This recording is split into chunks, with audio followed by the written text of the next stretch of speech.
What's up, guys? Thank you for coming back. Hope you guys enjoy the week so far. But gosh, last episode was heavy, wasn't it, man? It really was.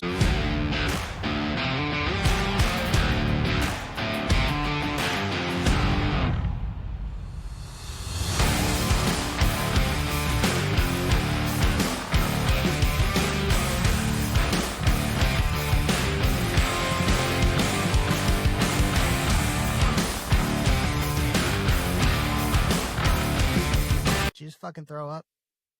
Yeah, how can you tell?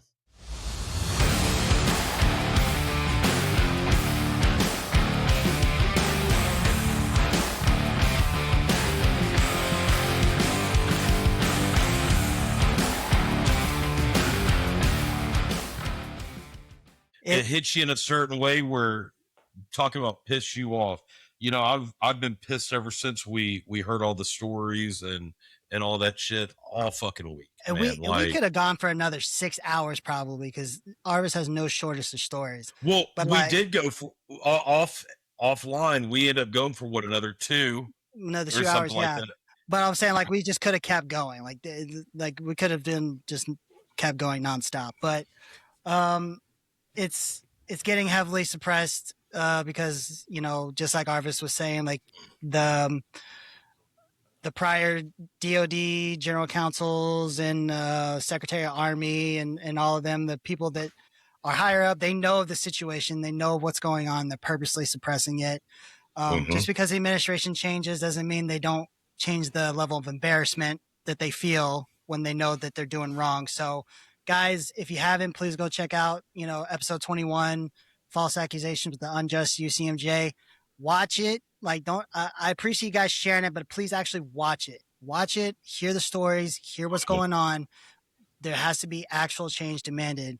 And then while you're there, please like, comment, share, subscribe, help us out here, get us some more viewership. But we have a very special guest with us, and he is a Texan who was prior running for Senate against Senator Corrin originally, and then he did drop out and he's endorsed Wesley Hunt, who's a great American guy. Think he's awesome. I personally voted for Hunt, but we'll see what happens with Paxton. But yeah, I met Hunt the night before. So me and Doc were at that event. Where was me and Doc that? I think you were at the night before the election, so you were down in San Jacinto.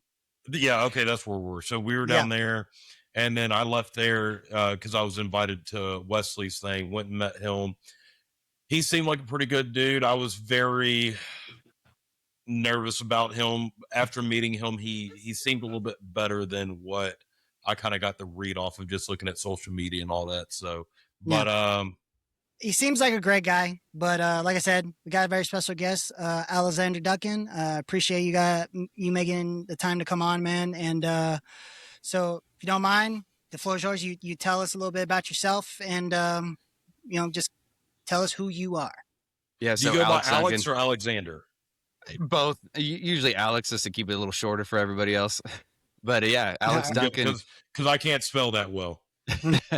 Unfortunately, I was born and raised in Southern California and served as a police officer out there for almost 14 years, followed in my dad's footsteps doing that. And it came to a point where my wife and I had 2 young children. They were 2 and 3 at the time. And we're like, hey, we got to make a choice. We can't raise our kids out here. It's loony land. And they were like, well, what state still values family values, God, freedom? It's like, well, Texas, that's the number one choice. Let's head out there. So we made the move pretty quick. I left law enforcement, and it's been great. But the sad thing is, after coming over here, I'm like, man, the same garbage that's happening in California, it's happening in Texas. We got this weak U.S. Senator Cornyn. Like, how is he representing Texas, first of all?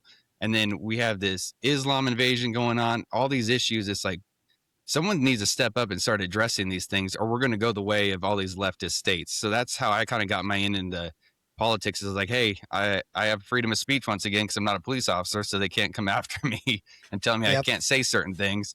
So I started getting very vocal on X, and that kind of popped off. And then I got into the nicotine pouch world and started my own nicotine alternative pouch called Patriot Pouch because I was getting fed up with all these foreign made products. So I wanted to make something right here in the US. Oh, there you go. I got some cope. Yeah. That's what the funny thing is I dipped for years starting in high school. Uh-huh. Got a scare, like everybody does at some point. I was like, I'm quit. So I quit cold turkey, moved on to the nicotine pouches a few years later. Didn't really like what those were doing. So I was like, no, I'm going to set out my own, try to do my own thing. So that's what I'm doing right now is Patriot Pouch. So encourage everybody, if you're listening, check out patriotpouchusa.com. It's a great alternative. And that's the thing. When you hear alternative, it's not an alternative where it's like this crap like grinds and stuff that doesn't do anything. It's a nicotine analog. So it works on the same receptors as nicotine. You get a nice smooth buzz. Interesting part though is, and I'm not making a health claim, this is opinion only. It does not spike your heart rate and blood pressure like nicotine does. So that helped me because I kind of had a higher blood pressure. So that was kind of interesting to find out. But it's a great product. Encourage everybody to try it. If you're looking at getting off dip, getting to some alternative, it's for you. So tell me about that real quick. What is it made out of? So it's a product called Nixidine. So it's a synthetic nicotine analog. Basically same chemical structure as nicotine, just with an analog attached. So that's how it allows it to bind to the same receptors and everything.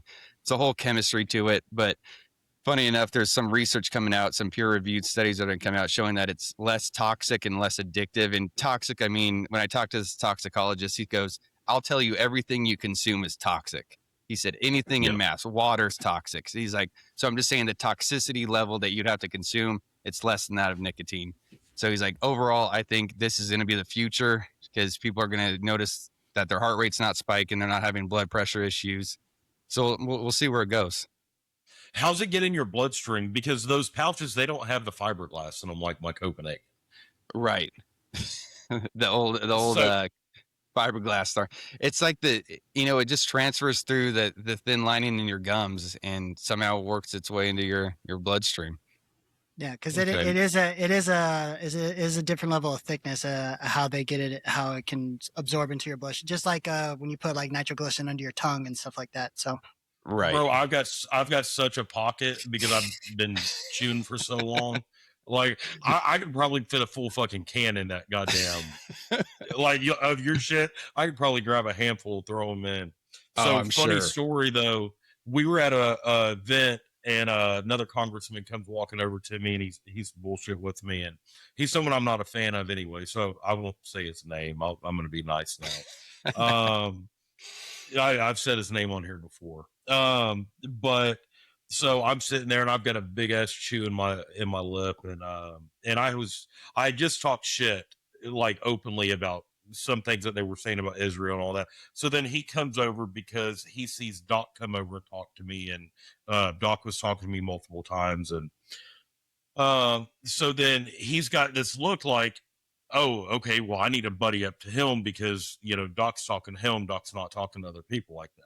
And so he comes over, he starts talking to me and he looks at my Coben. He's like, yeah, man, I chewed forever. He pulled out a Zen can. He's like, then I started doing these and he's like, you should try it sometime. I look at him and I said, man, that's just kind of gay. He didn't like it. Out loud where everybody heard. So it's funny, but there is something true about that. It's like same with like cigarettes. There's something just inherently cool about a cigarette or a real dip compared to, the pouches and vapes and everything. But, which, the pouches don't do anything for me. I'm not going to say how much Copenhagen I go through, but I should probably invest in it. Hold on. But what's funny is I used to talk so much shit about guys in particular, but people that vaped.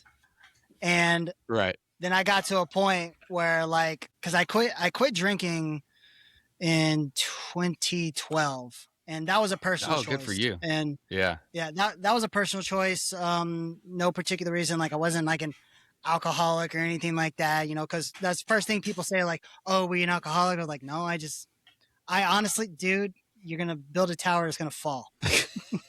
But like, I got to a point where like, I felt like drinking, I got no fun out of it.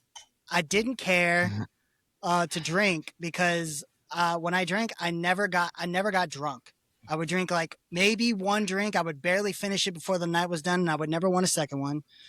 I'd go to the store, I'd buy like a 6-pack, and I would drink one beer when I got home, and then the rest of the 6-pack would sit in the fridge for months, and I wouldn't touch it because I just didn't want to drink it. I've never had that problem. I know, trust me. But I just got to that point where it's just like, I'm just not gonna drink anymore. I don't hold the standard of like I'm quitting forever because I don't know what my life is gonna be like tomorrow or 10 years from now, right? I just know right now I don't find myself in a position to drink. I don't need to drink to have fun. I particularly find it awesome that I'm sober enough to remember how stupid everybody's acting, and I could tell them about it the next day. But like that's just me. I don't drink, and I don't judge anybody that does drink. And like, you're more than welcome. I'm happy to be your designated driver. You know what I mean? Yeah. It's just me personally. I don't drink, and it doesn't bother me when I'm around people and everybody's drinking. And I'm the one that's not. It doesn't bother me. I don't get that. I've never had that peer pressure type thing where like, oh, you should drink. I'm like, no, I don't want to. I don't care. But yeah. I quit drinking 3 years ago because it was just one of those things. Same thing, not a problem, but I hated feeling like crap the next morning, waking up. Like I said, I had blood pressure issues. I'm like, I need to make a change. And like I was sharing before we started, like my relationship with Christ, I was like, what areas in my life have been leading me to certain problems? And I said, well, drinking wasn't helping that. So that's probably something I should cut out. And man, I feel so much better not drinking than I did when I was drinking. And it's funny, you're seeing a ton of people kind of leave the drinking space. Like, Joe Rogan and everybody has stopped because they're noticing like, why am I poisoning myself when I work out so hard? Like, maybe I should, if I'm so focused on my health, maybe I should cut this part out. People who train like that, I get, yeah. Mm-hmm. Well, Rogan doesn't stop. Rogan goes through dry spells and he detoxes and then goes back into it. But just to throw that out there, no misinformation in this shit. But because him, fucking Gillis, Ari, and all them motherfuckers get together and yeah, they like to drink a little bit. Hell, y'all are making me want to drink. So I know, you talk about Christ and all that you found that direction, which I've got a different perspective on it. Me and Rustie are both Christians. I've talked openly about my faith and my direction, and you don't swear or anything like that, correct? Did you ever do the 40-day word fast, or do you just know of it? No, I just heard of it because I stopped one day. I just woke up. I was like, hey, my mouth gets me in trouble too much. I say some, horrible things. Let me see if I could just. No, surprisingly, it wasn't hard. I was just curious because because I'm curious, like if you like go from someone who is like, you can't say a sentence without saying one cuss word, right? Like most of us veterans essentially come out of the military like that. I'm not saying that I couldn't get to that point. I'm just saying, like, if I was to say, hey, today I'm going to make a vow to like try to stop cussing, I feel like I would accidentally kind of slip up every now and then. I'm like, damn it, I forgot that I'm not cussing anymore. But like, did you ever have those moments, or have you pretty much been pretty mindful in throughout the whole time since you made that decision? So at the beginning, I had to be very mindful of it. Like, think hard with what I was going to say. And, every now and then, especially if I get angry, because, I've had my anger issues, that was part of my past, is a lot of bitterness and anger. And sometimes when I get fired up and really pissed off about something, it will slip out. But for the most part, I just try to, after I want to say a couple months, it wasn't even something I was thinking about anymore. But I've always kind of been that way. Like when I quit dip, I just quit cold dirt. Yeah. Quit cold turkey, never thought twice about it. So what word usually slips? Oh, the F word. There's lots of the F best word. word. You're trying to get me to say it. Well, nowadays, all these fucking politicians out there. There we this go. Corrupt bullshit. It makes you want to say the F word. Like, but I found there's creative ways around cussing, and you can still get your point across, and kind of do some more damage than when you cuss at them. Yeah. What's funny is my daughter, and I don't know if she's getting this from her mom or not, but like, cause I'm divorced and my kids live in San Antonio, and I'm remarried up here with my wife very happily. So I drive to San Antonio every 2 weeks to see my kids every other weekend because that's what I have to do. So, Right. but my daughter is so funny because, you know, my daughter's 9 now. She does, you know, she doesn't cuss or anything, but like, I don't know if she's getting it from her mom or anything like that. But when she says something that, you know, you would think in your mind, like I would say like, oh shit. She's like, oh, biscuits. I'm just like, what? What the fuck was that? Just say the damn word. Like, where the hell did you get that from? Like, what?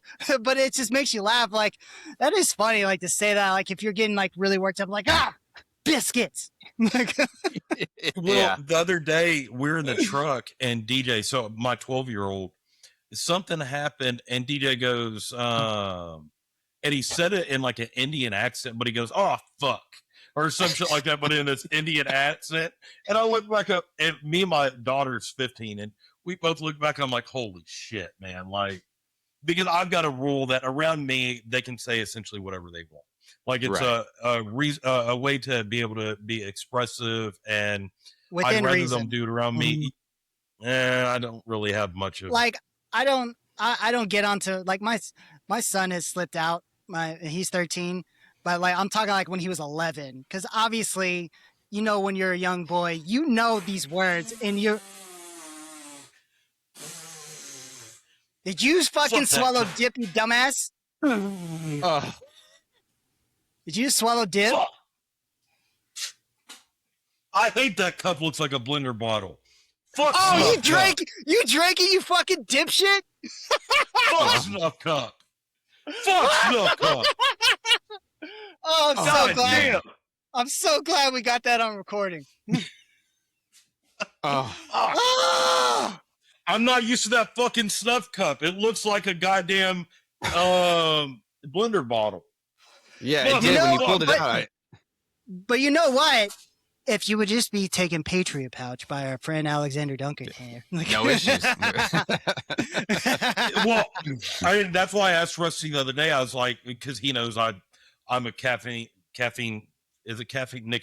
I'm a nicotine fiend, and I was like, well, where do they sell it at? Well, then he's like, he I guess reached out to you, and apparently it's mainly online and with a couple stores, but so you and your walk with Christ, so you gotta swear in and all that, and like, and I understand, like it's a struggle, it's a battle, and to stay true to it. Like me, I did the 48 Word Fest 4 times. It worked. I completely cut out all the swearing and all that, went down that right track, was in church, all that good stuff. And then I think God touched my heart in a different way, and I saw something different than I think you don't see it. And we talk about a lot because whenever I pray, I curse in my prayers. Like we've talked openly about it, because I feel like if I'm going to be disingenuous and curve my mouth just because I talk to him, he's going to know I'm being a fake motherfucker. You know what I mean? Right, because he wants to have just a normal conversation with you, and that's what I always try to tell people. It's like a prayer isn't some repeated thing. You're just talking to God. 100%.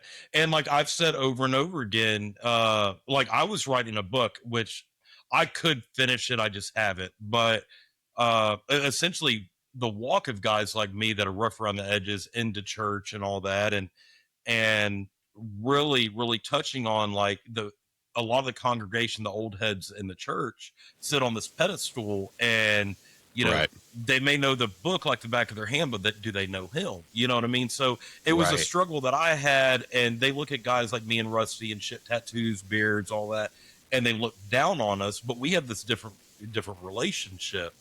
And I really got into a point in my life and was like, I don't need this religion. I need this relationship, because this religion is preaching to people that are sitting in that church body every Sunday and Wednesday and whatnot.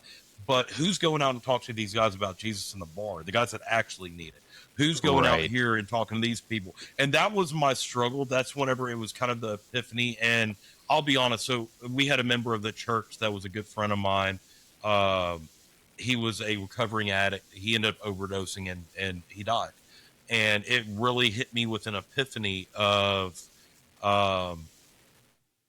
we need to touch these people. And if I'm this prim and proper guy that's not going to connect with these people, they're going to see Right. through that. They're not going to relate to it. But if I'm going to go in there and they're going to see my burden and my, sin and all that, if I'm able to put it out there and be open and honest about it, look, I throw it out there all the time. I was the biggest whore possible. It's not something that Jesus wants to promote, but it's something that I can be honest to these people and say, look, I threw around dick like Oprah throws around fucking butts. Like, I was throwing it out there. So it's just that situation of connecting with different people. And if I can be me and be real me, and if he wants to change me, he's going to cause me to go that path and curve my mouth and whatever. Right. If the same way as I've talked to guys that smoke pot, they're like, well, I like smoking pot, but do I got to quit smoking before I become a Christian? No, man, be you. Find Jesus, follow him, take him in your heart, and if he wants to convict you to change, you'll change. So that's what I tell Exactly. people. Like, but with you going your clean route, like how is that going through this clean route, especially coming out of law enforcement? Whenever y'all see some fucked up shit over there. Yeah. So, I mean, I love what you said, because that was my big, like I always say, I always believed in God my whole life. I just never had a relationship with him till 3 years ago. And Yeah. one of my biggest turnoffs with the church and Christianity was, well, Hollywood has portrayed Jesus as this weak hippie, like pacifist. It's like, but then when I started reading the word of myself, I'm like, this guy ain't no hippie. He's the definition of man. He's flipping over tables. He's calling people out to their face. Everything that I stood for before. I'm like, okay, well, no, it's just Hollywood and this weak, lukewarm American Christianity has tried to sell us on something that Jesus is not. So when I started figuring that out, I'm like, okay, well, what needs to change in my life? And that's one of my daily prayers is like, hey, shine the light on the things that need to change. And, my past, I just have a very violent, aggressive, angry past. And part of that was the cussing and the drinking and everything. So I'm like, okay, those are two things I need to cut out. But especially working in law enforcement, the last year I was working in law enforcement was when my walk with Christ started. And it changed my perspective on the people I was dealing with. Because a lot of these guys you're arresting, especially like the repeat offenders, they're hopeless and lost. And it's like, man, you're no different than me. Just because I have a badge on, like my sin and your crime, they're the same. You just have an earthly consequence attached to it right now that you're going through. But we're no different at the end of the day. And you could come out of that just like I came out of my sin.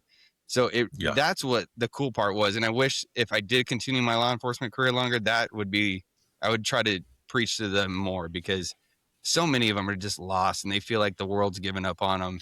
And I just want to get that message out to them. It's like, we're no different at the end of the day. Yeah. I heard of quite a few police because I'm originally from Houston.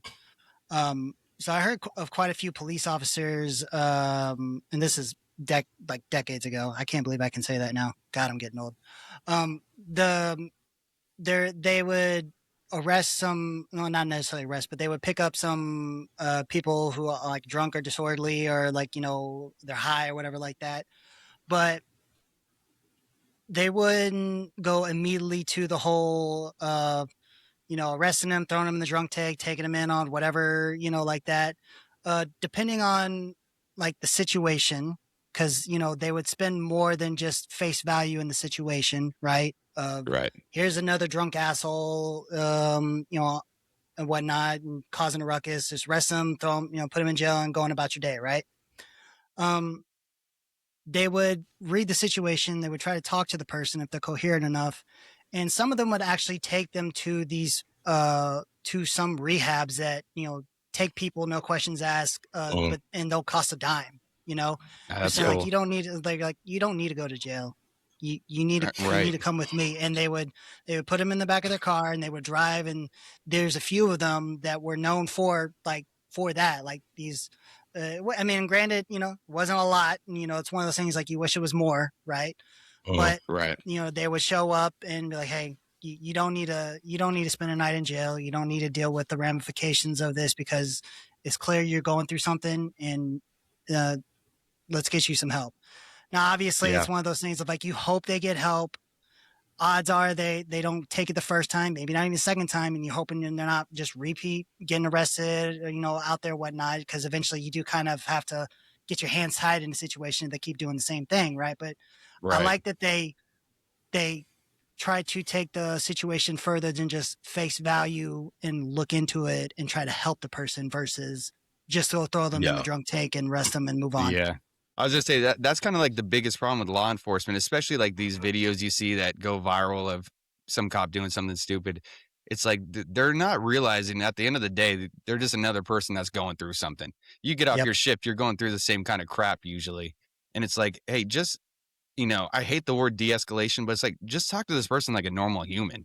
But, same thing with the military. They indoctrinate you probably in boot camp. They indoctrinate you in the academy. It's like, you got to be this way. You can't have, you got to be in this box. You can't think outside of it. It's like, well, no, actually, if I think outside of it and I just talk to them normally, I could probably prevent this situation from escalating because they're the same. I mean, I let people smoke cigarettes, finish their beers before I take them to jail. Be like, hey, finish this off because, you're going to be spending the weekend at least in jail. Like, least you could do is finish this off.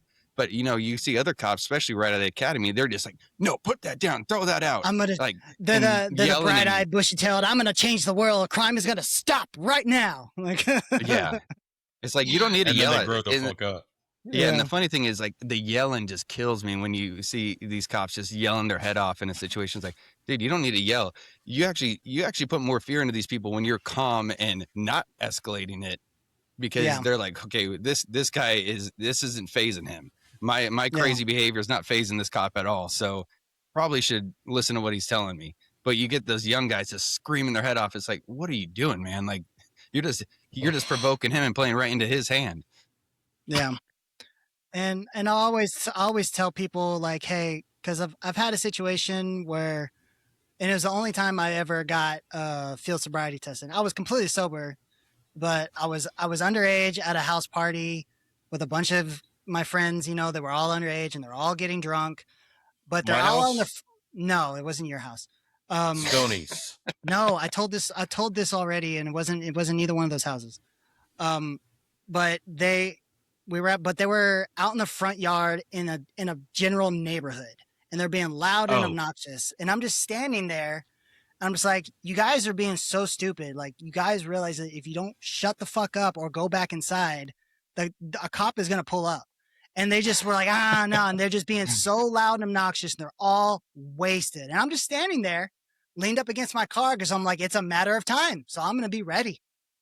And then what happens? No lights, no sirens, just cop just comes around nice and calm.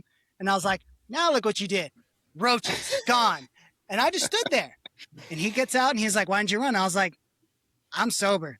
I'm not. I was like, why the hell did I got to run? And of course, he had a little bit. I was like, we'll see about that. So, because he thinks I'm just lying. Or I was like, no, go ahead. Did a full sobriety test. And he was like, all right, get out of here. I'm just like, why am I going to run? Why am I going to give him attitude? It's like, no, I'm just like, dude, I just comply. If you have nothing to hide, don't run. Don't give him attitude. Just comply, and you're going to be on your fucking way. So, yeah. It's funny. We grew up in a very, very small town. We grew up in a very small hillbilly ass fucking redneck town. Which it's grown and blown up now, but back then it was very small. Yeah. Which there was twice whenever I was enlisted where I was on leave. One of the times my first wife was with me, we got pulled over after I had been drinking. We went out to a restaurant. I had been drinking.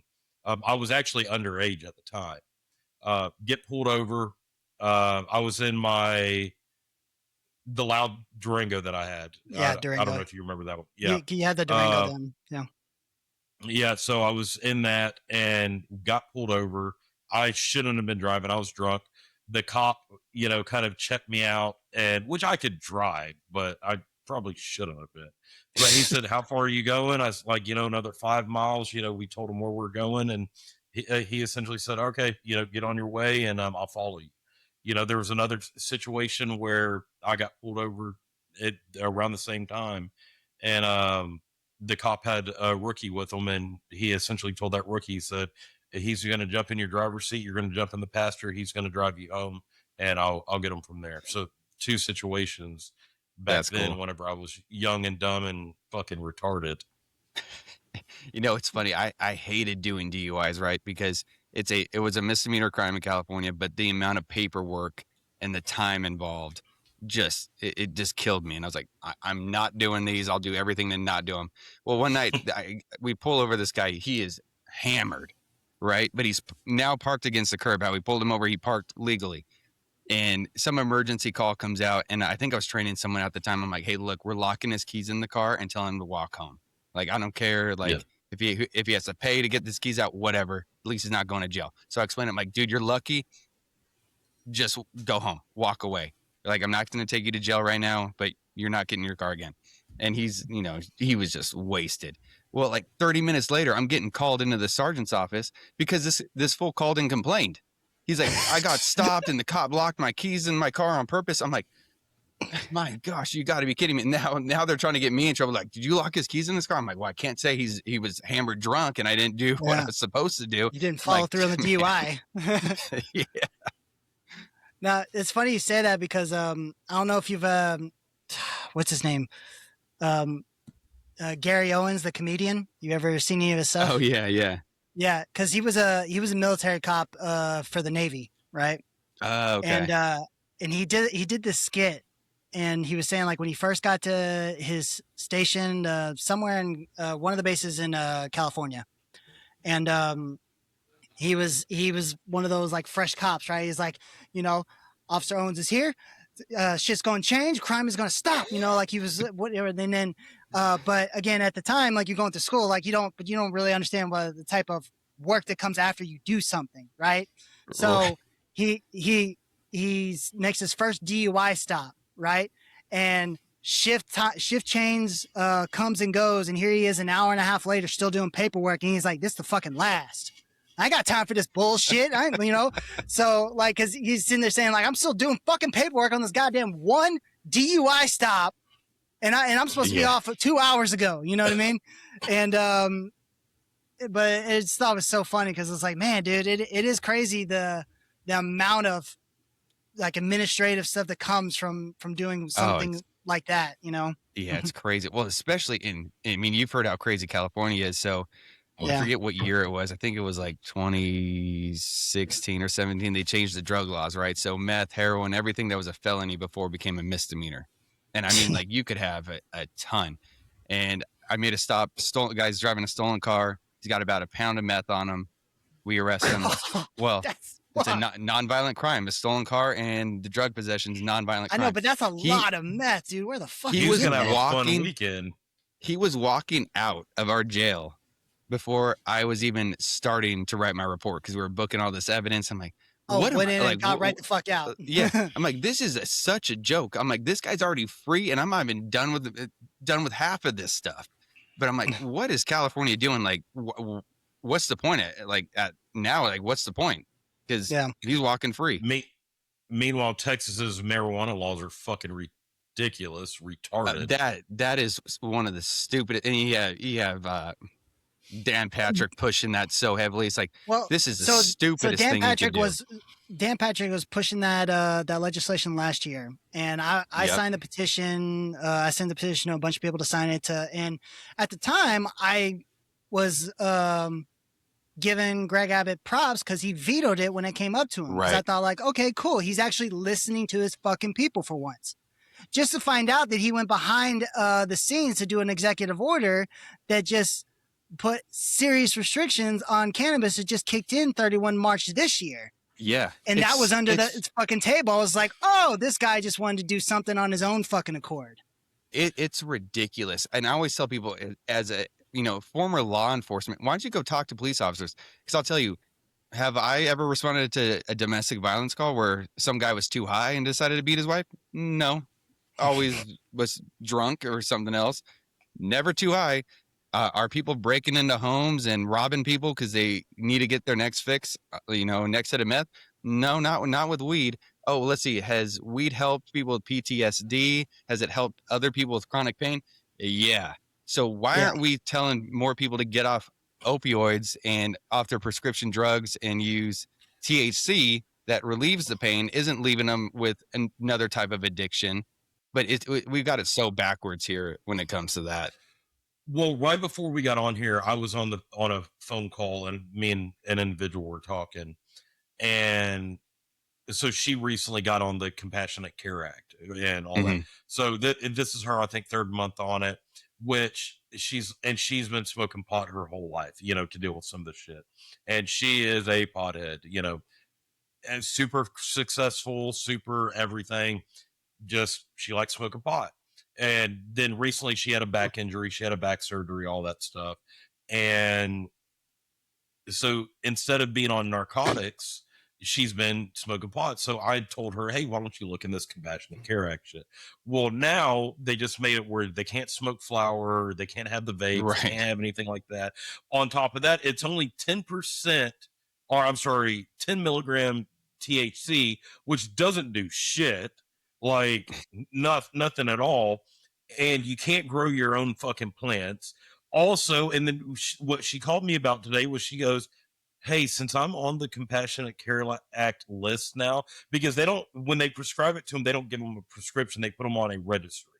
Well, so that if you get pulled over and you've got your product with you, you say, hey, I'm on the list or register or whatever. They look it up. The cops can go to the computer, look it up, and they say, okay, you're good to go.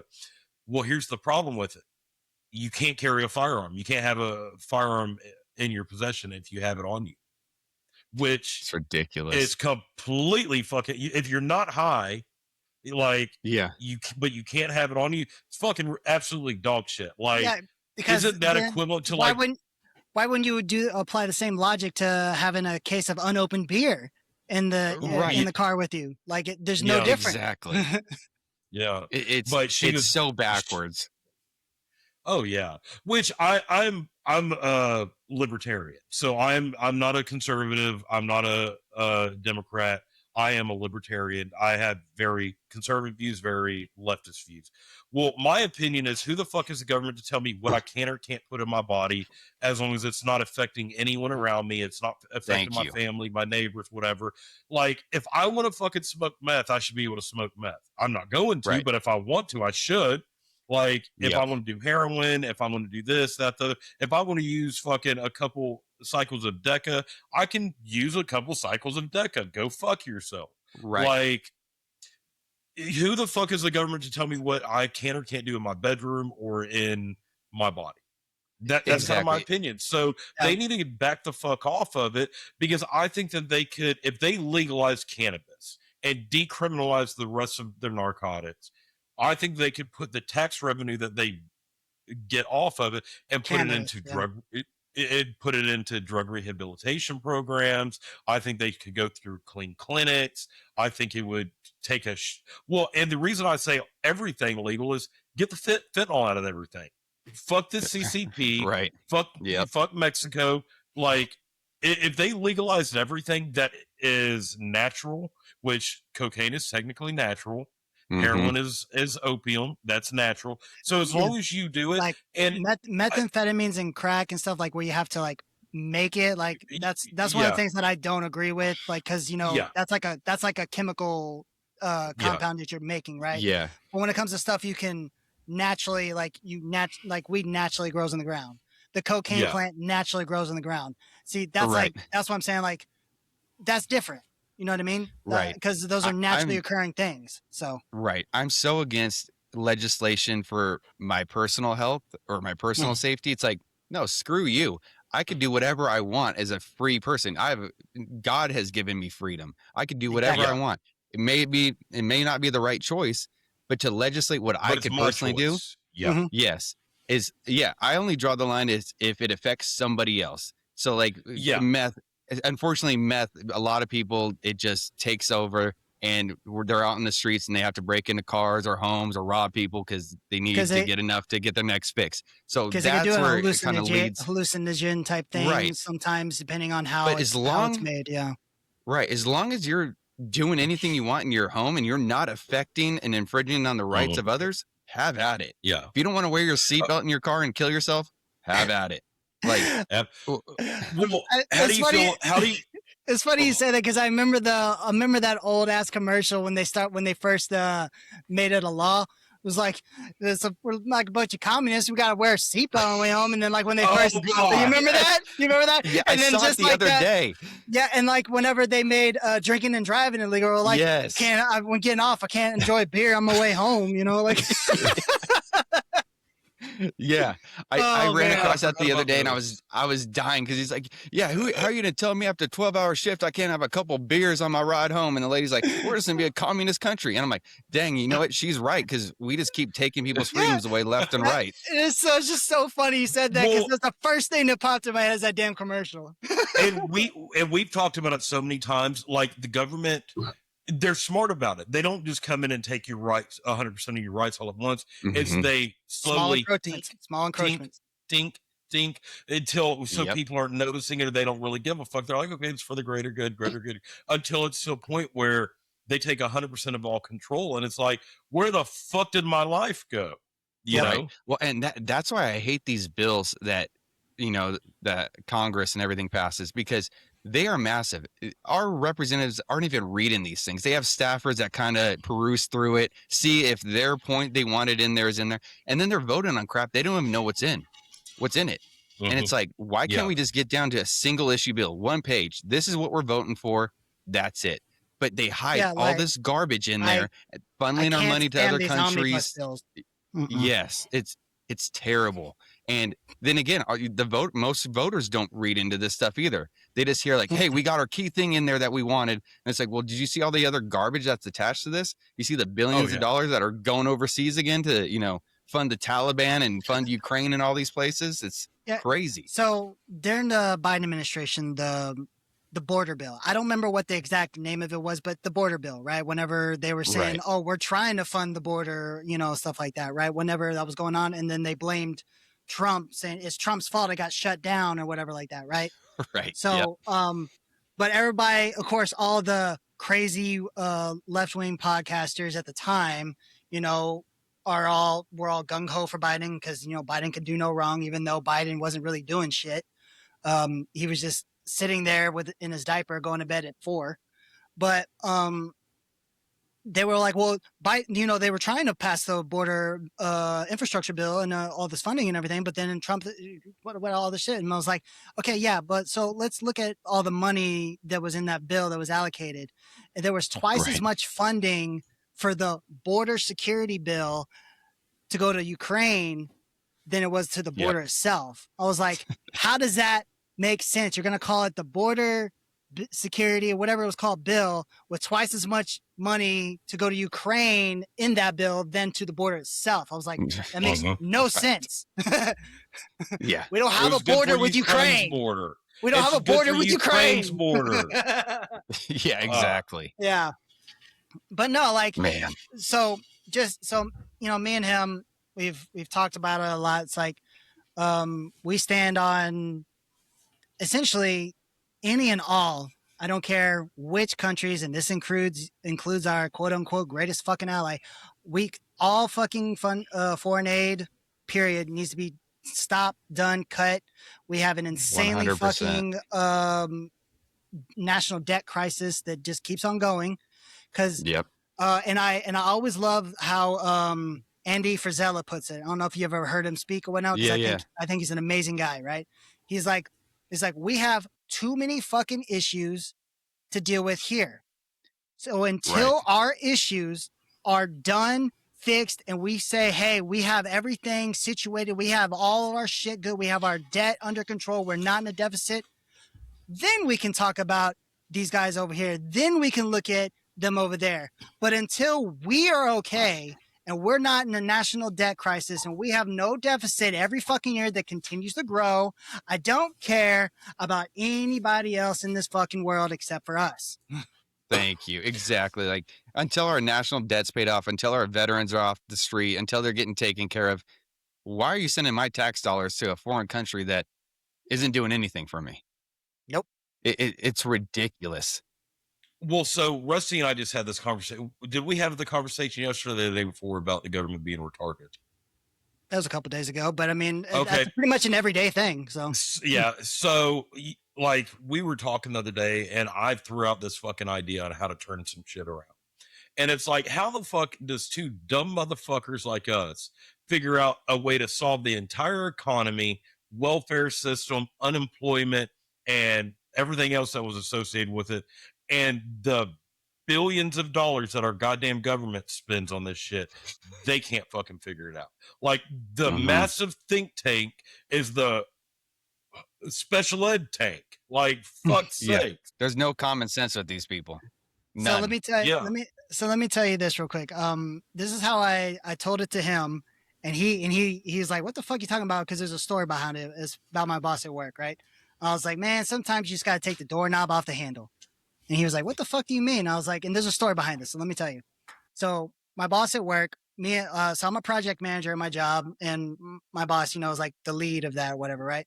Well, a few years ago when he was at my position, before he moved up to be a manager, um, there's this area right in our building where it used to be like kind of a locker room with some showers. People can come in, they could shower if they wanted to because there's a gym on our where we work. And but after a while the showers were condemned by the facilities people, and it was one of those things of like, it's cost too much to rip this thing out and everything like that, so they condemned it, and they locked the shower doors to the showers and the bathrooms and whatnot, so nobody can get in there for health and safety purposes, right?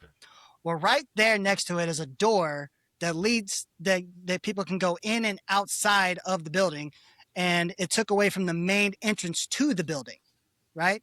And so they were like, we got to stop. And people kept going in and out of that door, even though there was a sign on the door at the time that said, do not use this door. It was like, people aren't going to read that sign, and people are going to do what the fuck they want to do, right? So they held a meeting with all of these engineers and then my boss, and there's a lot of highly paid salary people, like four or five people in a group, just standing there looking at this door, and they're trying to figure out how they can stop to get people coming in and out of this one particular door. And it's taking 5 people that are all making over 6 figures each per year to figure out this simple solution. And my boss was just like, why don't you just take the doorknob off the handle? And they were just like, they all kind of look at each other like, oh, yeah, we can do that. And then that was it. And that's what I'm saying. Like, sometimes you just got to take the doorknob off the handle. The simplest solution is often the easiest thing to do. But but these fucking people that are in charge of making our lives, quote unquote, run efficient, the economy and stuff like that, they can never go the easiest route because it doesn't benefit their bottom dollar. They're all fucking bottom paid and they're corrupt. Exactly. And, and that's why I'm a huge proponent of, I'm sick of all of our politicians being attorneys. Because, what do? They go to law school, they work for a firm, but their whole ambition is to be in elected office. It's like, I don't want some attorney that's never lived a real life making decisions that affect me. Why don't we start getting more veterans, more, first responders to start running for office who have actually worked and seen how these policies affect all the people that it trickles down to? Because they don't care. They're like, yeah, this sounds great. This is a great plan. It's like, no, it's not. Anyone with common sense is going to tell you this is stupid and never going to work. But they think they're all high and mighty, like, nope, this is perfect. This is going to work. And it's like, at the end of the day, are we getting money for it? Are we going to get more people to donate to us in our campaigns? Yep. Yeah, let's do it. It's such a broken system. Well, I've been saying forever, I think that we should do a jury system for politicians. So instead of deciding to be able to run, it's a jury system where it's got a specific level of coaching through it, and policies and all that, where you can wrangle people in. But I think that they should be in a jury pool and start at the lowest level and ultimately have to do cycles in each level to get to the top. You know what I mean? Yeah. Plus, and then there's some variables, whether you're armed forces or not. But yeah, like, there's too much fucking corruption. Like, the fact that you're turning being a politician into an enterprise to generate wealth, personal wealth is a problem. Yeah. To generate personal wealth is a problem. Yeah. Well, and that's the thing. Our system was never designed to have career politicians. They were paid a per diem before when they were, in session. And it's like I always say, take the money out of preaching and politics, and let's see who will actually wants to serve. None of these people will, because it's all about the paycheck. And they're like, hey, have you seen the congressional work schedule? Have you ever looked at that? It's fucking ridiculous. It's insane. They get more time off than 99% of Americans. They get months off at a time. They're hardly working. And then if they don't show up to work, there's no repercussions. It's just like, well, you have to vote them out if you don't like that they're missing votes. It's like, what kind of system is this? This guy's making $175,000 a year. He's complaining that he can't trade stocks, that he has insider information to that I don't. And he thinks he works too much and is entitled to, XYZ benefits. It's ridiculous. Oh, what's funny is I actually saw a video when it comes to, the politicians, Congress and them insider trading, right? Now, I can't remember. I want to say it was Jim Jordan that was doing that. I saw the video on, but I can't remember exactly. But he was talking about, how they, we need to ban, trading. So you can't say we need to ban insider trading because that's technically already a law, right? Right. And what they do, the information that they have, like where they can come notified, not necessarily notified, but come aware of prior, it's technically not illegal.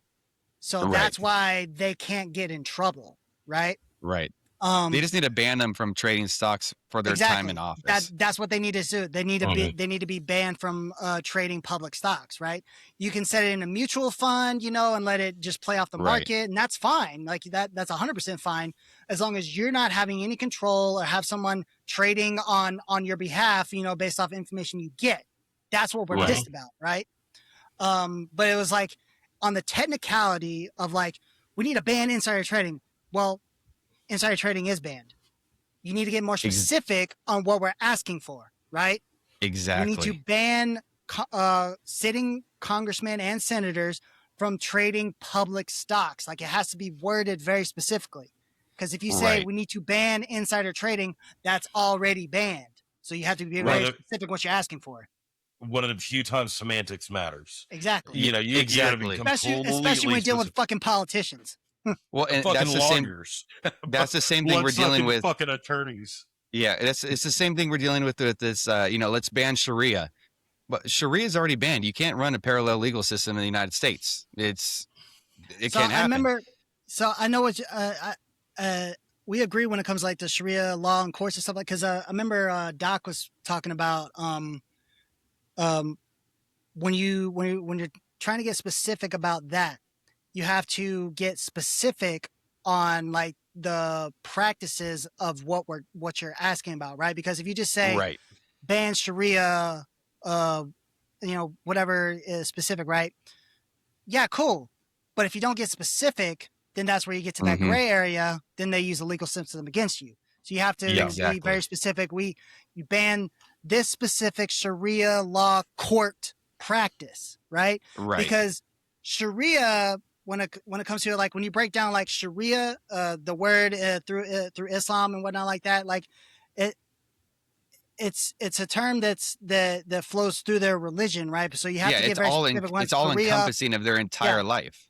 Yeah, so you have to get very specific Sharia law court practices and then list them each individually, right? So it's like again, like you have to be very specific. Like obviously there should not be a secondary type of law court in our homeland, right? Like you're in our homeland, you fall under our laws, you fall under our court system, right? But you can't say ban Sharia law. Okay, that's a very so encompassing term. You have to be very specific on what you're asking for here. Okay, so exactly, and I say that all the time. I'm like, you can't say you're going to ban Sharia where it's like, well, halal meat, that's Sharia. Wearing a hijab as a woman, that's Sharia. It's like they could do that. If they want to wear a hijab in America, they can. If they want halal meat, they can. It's like you can't have a blanket. I'm gonna ban Sharia, but all these people jump on it. Yes, that's what we need to do. And it's like, well, the other thing is, they're not openly doing this. They're still conducting their Sharia tribunals and stuff in their mosques. It's like anything. Like you're gonna find a way around it. So it's just political theater to put words on paper and say, "Oh, we did this." It's like, well, you didn't do anything at the end of the day. You did nothing because everybody's like, when you have the Abbott bots, when we're going really hard trying to push Doc right before the primaries, right? Right. They're like, we need to get it done so we can really crack down on the Sharia law practice and stuff like that. And they're like, yeah, Governor Abbott already banned Sharia. I was like, okay, well, if he did, then why is it Proposition 10 on the fucking ballot? Like that makes no sense. That was the biggest joke when he came out and said he signed an executive order banning Sharia. I'm like, I went and read it right away. I'm like, this is just a Fair Housing Act bill for Texas, which the federal government already has. Like, this is nothing more than a Fair Housing Act bill. He's just saying you can't discriminate against, non-Muslims from buying land in that epic city that they wanted to develop. I'm like, this is nothing. This is just theater for him to try to say he did something. So I'm going to play devil's advocate on this real quick. I'm trying to think of an analogy. Okay. So when my kid gets in trouble here in my house, I may punish the kid a certain way. And, there's also letters of the law that they might have to answer to. The same as my neighbor might punish his kids differently. Now, my question is, and let me explicitly say this, I am not a supporter of Sharia law. I think that it is very unconstitutional in our country, but I also can say when it comes to crime, when you hold your own people, and a lot of the Muslims do, they hold their people to a higher accountability. The eye for eye. So you steal something, they're going to chop your fucking hand off. Like, when you get into those situations, it does create less crime. I mean, you do have a point. You look at these, like the secular Islamic states, like Qatar, Saudi Arabia, UAE. There's almost zero crime. Yeah. Yeah.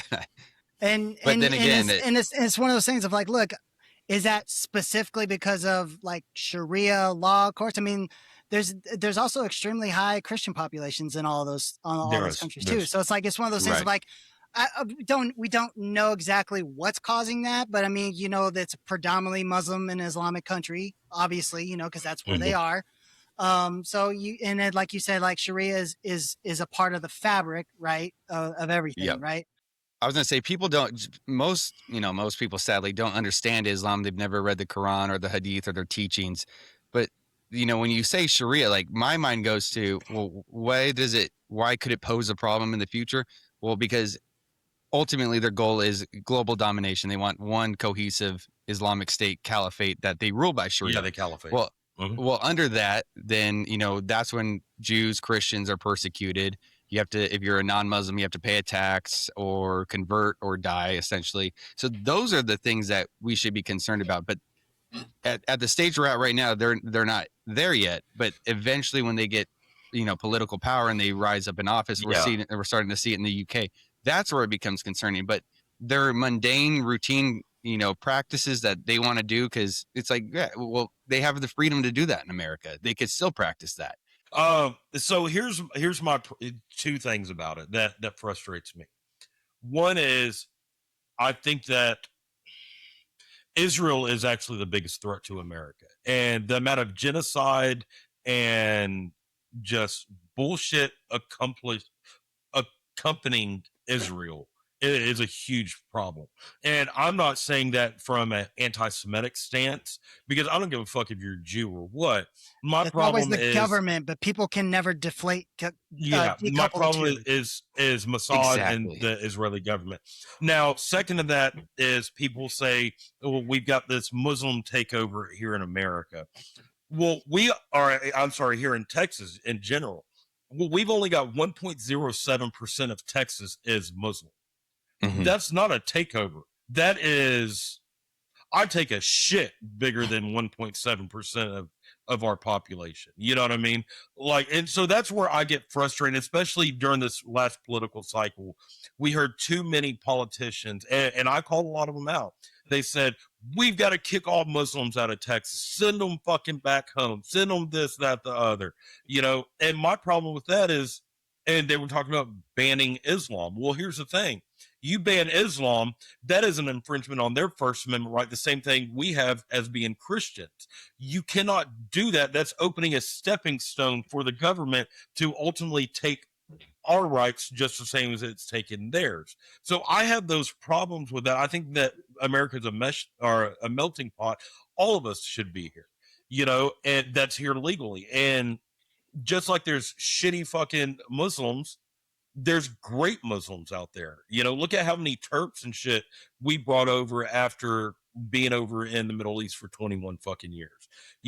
The same way we've got good Christians, and then we've got Westboro Baptist fucking dickheads, the Right. Baptist church doing crazy, shady bullshit.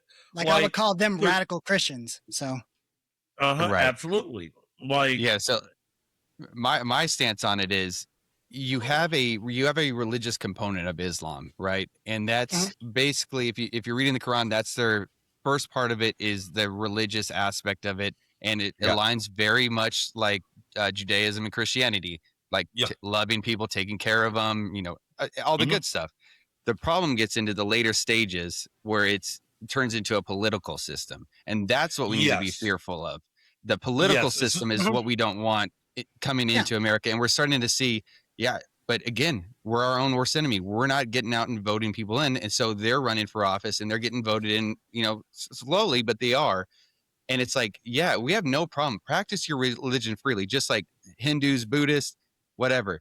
We just don't want to see the political part that you want to mesh in with your religious component. Yeah. And that's where it becomes the issue. And because we need to keep a separation between church and state. Yeah, because then the same thing comes into the point of, was it like how Judaism has conflated into the political ideology of Zionism, and then you see that insanely influencing our politics.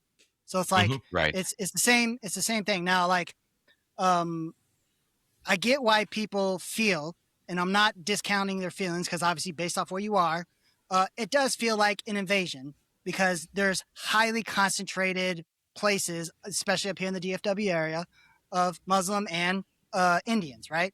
They're highly concentrated up here, and it's for a fucking reason because this is just kind of where the epicenter is with the international travel, right? The DFW airport, one of the largest in the country. So, I get how people up here feel like it's an invasion, and I'm not discounting that because we're based off where they are, especially in Frisco. My dad used to live in Frisco, and I used to love going up there to visit him because Frisco's was like it's a fucking nice area, and now it's getting destroyed. And it sucks. So if I was living there, I would 100% feel like this is like fucking invasion of these Indians taking everything away from us and destroying our Texas heritage, more so than our American heritage, because when you're in Texas, you don't care about America, you care about Texas. And that's what I always come down to. It's just like me moving from California to Texas. Hey, look, I came to Texas because of the values it has. And what am I going to do? I'm going to assimilate to that culture. I'm not going to bring garbage from California that I left with me. And that's the problem. It's like, hey, America is the greatest country in the world. And I understand that people want to come here, but come here because you want to be an American and adapt to our culture. If I want to experience your culture, I'll go to your country. I don't need you bringing that here and putting it in America. Because we've seen, probably since 9/11, our American culture is just eroded. It's almost like we don't have a unified American culture anymore. Yeah, because since then, when it came to the Patriot Act, establishing a TSA and all the stuff like that, that's when our rights slowly but surely since 9/11 started to fucking go away. So, but you talk about other people know how to use it against us. You talk about assimilating, like you're a Texan now, or maybe. By choice. It's not a native born. But you got a cowboy hat yet? Oh, of course. He always wears a hat. When I met him, he had a cowboy hat. I've always loved Western culture. Yeah. What kind of cowboy hat you wear? The Stetson. Oh, you're gay. Oh, okay. What should I have on? American Hat Co. Made here in Texas. Best cowboy hat. I think they're the best cowboy hats on the market. Oh, okay. Good to know. You wear boots? Of course. What's your brand? Oh, man, you're probably not going to like it. Tecovas. Don't say. Oh, handmade. They're good quality. I'm not. They're good, but I feel like they kind of lean more towards the liberal side of some people. I don't give a fuck. Like, there's nothing wrong I like with Justin a good boots liberal. too. You're gay again. That's not a fucking boot. Like,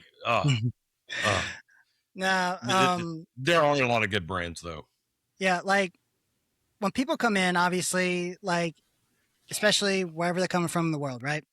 No one is saying that you have to forget where you came from, but you can have that in your home. You can teach that. You can have that in your home. You can make sure that as your kids grow up and their kids and stuff, you can teach them and let them know, hey, we came from here and stuff like, but you chose to come to America, therefore you should assimilate into American values and stuff like that.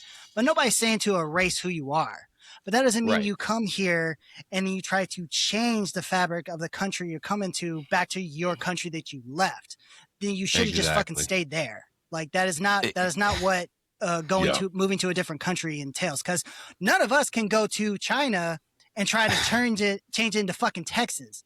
Like we can't do that. None of us can move to fucking South America, like to Brazil, and start trying to change everything down there into fucking like Alabama or something. Like you can't do that. Like they have their stench into their culture because that's who they are, right? Right. So it's just it blows my mind that people are like, no, like we can't sit there. Like we're not telling them to forget who they are.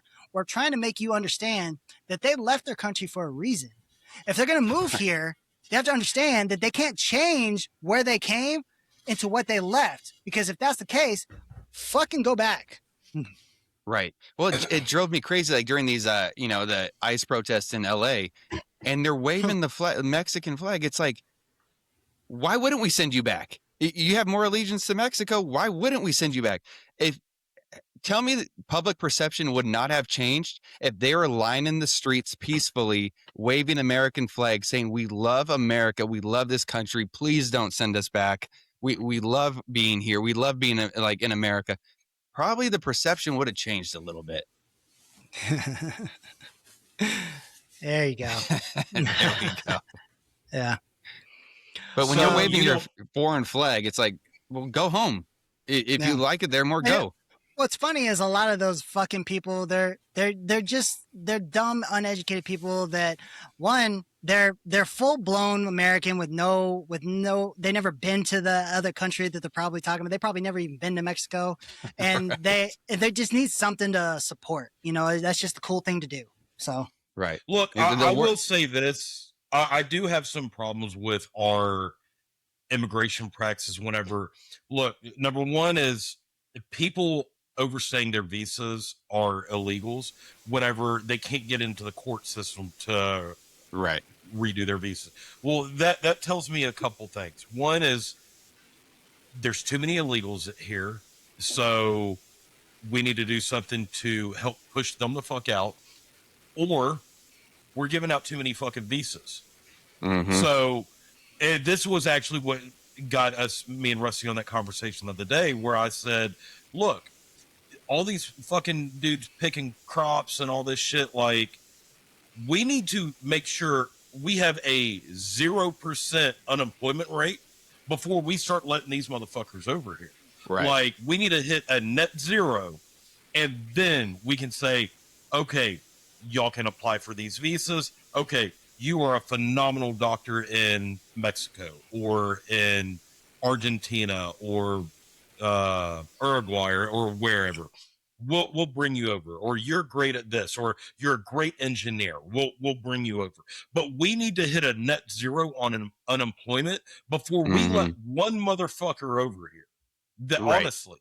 And us doing shit like that when we hit that net zero, and to get to that point, we would essentially have to reform our welfare structure where we end up kicking all these motherfuckers that are freeloaders off of welfare and, putting limits on welfare, kick them off, They get off the tit. Now they have to have a job. Now, yeah, they're going to do the jobs that they don't want to do. But guess what? It's going to teach them a trade. They can work their ass off to work their way up out of working in the fields or doing whatever these labor intensive jobs are, with your building houses, framing or whatnot. Yep.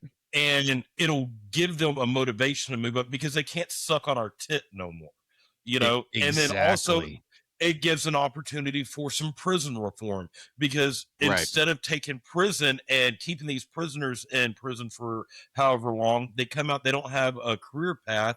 So now they have to come out and either find a job where it's going to be hard, or they have learned a trade in there. So now they go back into that same system. And because they had learned something working in it for a work release program where these farmers can get a subsidy and these prisoners can learn a trade, and it can help everyone out and get everyone back working. And then once, like I say, when we hit net zero, okay, now let's be very selective on who we want in this, in our country. And now these motherfuckers will never be able to run for any politic. It doesn't matter what it is. I don't give a fuck if it's a city council. I don't give a fuck if it's school board, Senate, Congress, gubernatorial. If you're not born in America, like from the start, like you should not be able to run for any level of politics, period. And I think that your parents should have had to have citizenship. You have to be a true second generation. Born. Yeah. Not an anchor baby or anything like that. So let me get your take on this, because I've thought about this too as a way, one, to have allegiance to this country. But hey, if you want to come to America, you want to be an American citizen, great. You're going to have to serve in our military for, 2 to 4 years, we'll say, right? At the end of that service, you get your citizenship. You've had a job the whole time. You're getting paid. But what a better buy-in. Okay, I served this country now. I was taught a job, because as we know, there's so many different jobs in the military you could get placed into. Yeah. And you come out and it's like, okay, I served this country now. Now I have more allegiance to it. I have a buy-in. And now I'm more willing to be a productive member of society here than just coming over and seeing what I could get. Yes and no. So I think there needs to be certain jobs that it's okay for. It has to be non-safety sensitive jobs. I wouldn't take someone that's Arabic or from the Middle East, a Sunni, a Shiite, a Kurd, whatever. I wouldn't throw them into our infantry, because when you get into a combat situation, it could open the door for some sort of jihad. So I would be very precautious on that. Yeah, I think we'd have to limit the immigration too. From what country are these people coming from and stuff first too? Aside from extensively doing the regular like actual background, trying to figure out who they are and everything like that, I would say like you would have to put like a limitation on it, period, of how many. You know what I mean? Because then I think that's just another system to get widely abused, and then we would have an entire military full of foreigners. That just I agree. So, and that's where it comes into. We need to repeal the Hart-Celler Act, because prior to I think it was 1965, immigration was a quota merit-based system, and it's like we're going to let so many in from this country. They have to meet certain requirements, and then once that Hart-Celler Act passed, it was just open the floodgates. Anyone that wants to come could come. It's like, well, maybe we should revisit that, because that sure didn't work out. So one thing I was telling him the other day when we were having that conversation, it's like the argument on like both sides of the aisle, right? Is well, we need to have a better path to citizenship, and 100%. Then the other argument is we need to restrict immigration harder. And I was like, now, when you know what each of those terms are, like truly, like two things can be true at once. Because like what I said is like, because I remember Charlie used to say like now this is for legal standards, right? We let in legally 1 million immigrants per year, and that's far too many. And so it's like we need to lower that number drastically, because it is way too many. And it's like, so that is how you restrict the amount of people coming in, restrict immigration, but the path of how to get your immigration status, of whether it's work visa, going to green card, whatever like that, and how he's saying like a lot of people overstaying their visas and they're trying to get into the core system to whatever like that. It's like we need to drastically revamp that process to make it more efficient for the people that are here trying to do it the right way. Is like two things can be true at once. An easier, more efficient pathway through that system for people who are here on the right terms for the right reasons, and dramatically lower how many people come in and vigorously increase the standards of the people that come in. Yeah.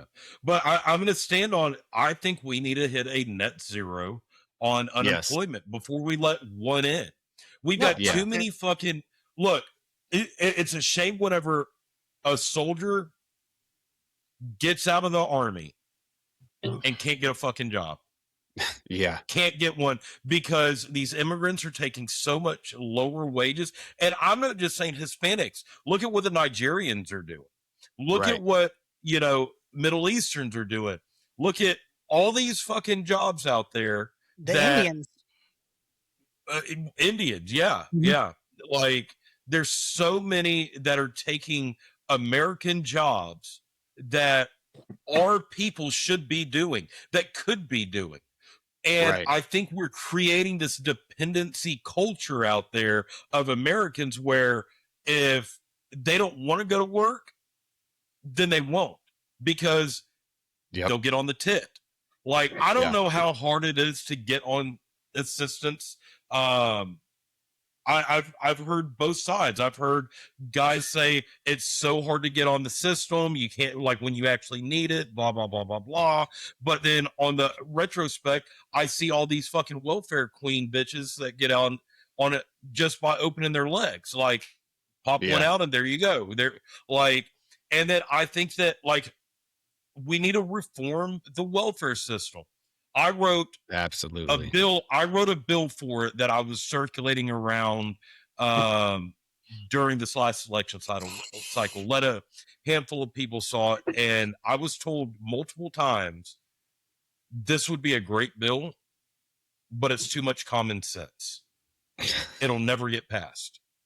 And like, so Derek was different Derek than who y'all are talking about. Derek was running for one of the congressional seats down here in Houston. And he looked at me, goes, bro, he's like, you made it so bipartisan. He goes, because you were essentially offering all this for veterans, and who's going to turn down something for veterans? The problem is the left is going to bitch because they're going to lose, women and low income. Yep. And ethnic votes. And he's a black guy. He said, the left will lose ethnic, women, and low income votes. And the conservatives will be pissed because of, I don't fucking remember why they would be pissed, but they would be pissed because it seems like you're trying to give more in a way whenever you're trying to rebalance it to, so that's what the argument would be. And it was based on some like SNAP and all that. So that needs to go to, instead of being able to go get fucking crab meat, like get crab or lobster and all that, like there's essentially a better list, and it's all healthy nutrition, non-luxury food items, no sodas, no chips, no this, that. So there was, all that was in it. I also had it where we needed to have some sort of work programs where to be on any of these assistants, then what would essentially have to happen is the individual on the assistance would have to put 10 hours a week logged in to looking for a job, 10 hours or something for community service, and then a career building program or something like that, some sort of classes. And they said, well, what about childcare? I'm like, well, I got that in here. Flip through. So women or men that are qualified that could work for a state-funded childcare system, you drop your kids off there. So now you've got people that are doing their community service, watching the kids, though, while you're out there picking up trash, painting roads, doing this, that, the other. And I was like, you can also get companies to tie into this, and they can offer work programs where they get a subsidized rate, and they get where they don't even have to pay a salary to these individuals because the welfare, the TANF and SNAP pays them, but they also get a tax write-off because now they're training these fucking assholes how to fucking do a job, how to, learn a trade, all that shit. And then let's say after 9 months, if they're on it, now that company has the opportunity to say, listen, I want to hire you now. I'm going to bring you on. Right. Now, if that individual says, you know what, I don't want to go to work for you, I'm not going to do that, I'm going to turn down this job, guess what? You can never file for any unemployment in your life in this country again. Like, I love it. Get people off the tit. And especially if you go into working towards a net zero on unemployment, that forces them into these labor fields that these motherfuckers that instead of sitting in the house smoking pot, drinking, doing dope, whatever, instead of them doing that, now they have to get their fucking asses up at 6:30 in the morning and go to goddamn work. That's great. But the problem is the government loves the welfare system. Why? Because they want people dependent on the government so they can keep taking our rights and control us. Exactly. Yeah. They want, I mean, my conspiracy theory side of me is that they want us all dependent on them at a certain point. They're going to keep doing whatever they need to do until they suck us all in and take every single right from us eventually. And it's sad that we're seeing America go down that path where we used to be, we are still the freest country in the world, but sure is not like it used to be. That's for sure. 100%. No, it's just, it's ridiculous. Like, we have this big list that, I typed up a lot of it. I know he's put in a couple things, but it's called our government solutions on federal and state levels. And dude, like, I'm up to 37. We're up to 37 things. And it's just one of those things of like higher than that. Well, I haven't looked at it that much lately until just this past couple of weeks, but like, and some of it is one of those things of like, man, why the reason why this won't happen is because they know that it takes away their power and their ability to control us. Right. So, well, yeah, I mean, look what the federal government has done to the states. The states retain a ton of power under the 10th Amendment. But what does the federal government do? They hang tax dollars over it. Hey, you're not going to get funding unless you comply with this or do that. And it's like we've stripped away our states' rights, so much of it. It's like we're just falling in line with this one big bloated federal government. It's terrible. Yeah. Because one of the things, and I want to see how you feel about this. One of the things, and to me, this was kind of just one of those, I threw it in there. There was nothing really about it that like, I think puts anything in perspective of like people take advantage of this. It's something that I find personally that members of Congress and senators, like, I find it as a way to be a coward when the time comes. And I say, like, all representatives and senators are required to give a yay or nay vote. There is no more voting present or just not voting to sidestep votes and avoid political embarrassment or backlash. Like, no, get up there and do your fucking job and make a choice. Vote yes or vote no. Don't just say present or abstain from voting because you just, you don't want to be involved. Like, no, we elect you to go there to represent us. And on top of that, what I fucking hate is as soon as we elect these assholes to go up there to represent us, they forget where they came from. Like, I don't like Ted Cruz is not a fucking Texan to me anymore because he doesn't talk about Texas ever. What happens is they just get put in the system and it's just about their own self-interest in their little collective group, what benefits them. You're a public servant, but you think you're a celebrity now that you're an elected office. They've turned themselves into these quasi celebrities where they don't have to be beholden to their voters anymore. It's like, I should be able to call you up and ask you a question because I'm your voter. I should be able to send you an email and get a response from you, not your staffer. And it's just complete garbage. Well, Ted Cruz thinks he's an Israeli now, so because him, Lindsey Graham, and I mean those are the big two. but they don't represent their states anymore because all they talk No. about is Israel. That's it. And it's like, and then whenever Tucker and Ted sat down, they did their debate or whatever. Ted put himself in the worst corner by saying, I came into office with the stated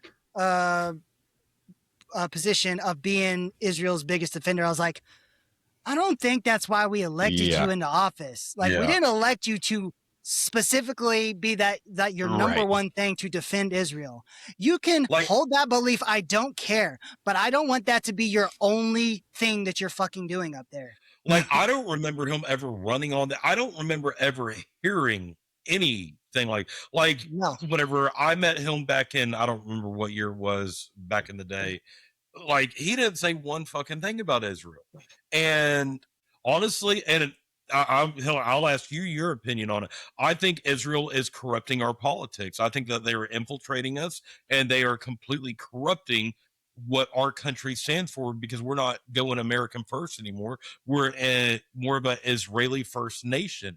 And everyone that's talking about MAGA, MAGA, MAGA, and you've got these 3 different variants of MAGA fucking people, where you got your American first, Israel first, actually 4, you got your now fuck Trumps, and you got your still pro Trump no matter what. Like, what's your take on that? Yeah, I mean, it goes back to, we could disagree with their government all we want. It's just like, when people disagree, they hate the American government. Well, don't hate me. Like let's take when Obama was in office. I don't like this guy either. Like, so don't lump me into being this whole thing. It's like, I disagree with your government, how your government's being run. I don't think there should be any foreign lobbying. And people claim AIPAC is not foreign lobbying. It's 100% foreign lobbying. Just and because they're quote unquote American citizens, they only advocate on one thing: a foreign fucking country. Yeah, they need to cut all that out. Take that away, and let's see how much people are pro this movement. But it's like, again, take care of our country first. If we want to have a conversation about giving anyone else money and supporting them what they do, well, we better be square with where we're at and not have any debt, not have any problems at home. It's like, clean your own house up first before you're trying to support someone else. Yeah. And it's gotten so backwards that we're not taking care of any of our problems at home. We're so focused on another country before us. Yeah, and I think the biggest display of that was Lindsey Graham whenever I can't remember the name of it, but the hurricane in his home state in North Carolina came, right? And they were talking to him on news. I think it was Fox News at the time, whatever. And they're showing the devastation, right there. And he's, talking head right next to it. And he just all of a sudden goes into, we got this, but look at what is happening to our friends in areas in Israel. We need to send them help. He completely disregards the people in his state that elected him to senator to say, I don't really care about them. We need to keep on putting more support in a foreign country. I don't care about my state. I'm just like, are you fucking, you really got on there and you did that for the public to see? Like, you really right. Well, and people need to start differentiating, like the Israeli government, they're a secular government. So stop trying to lump in the Jewish people with the government. It's a complete separate thing, but it's like, if you're anti the government, you're anti the Jewish people. It's like, no, that's not the case at all. I'm against your government and what the government's doing. Yeah. And that's what we've always said, right? It's like, look, we think that Zionism specifically is a very big threat because of the ideology and how it's corrupted into politics. It's getting us into bullshit that we don't need to be in.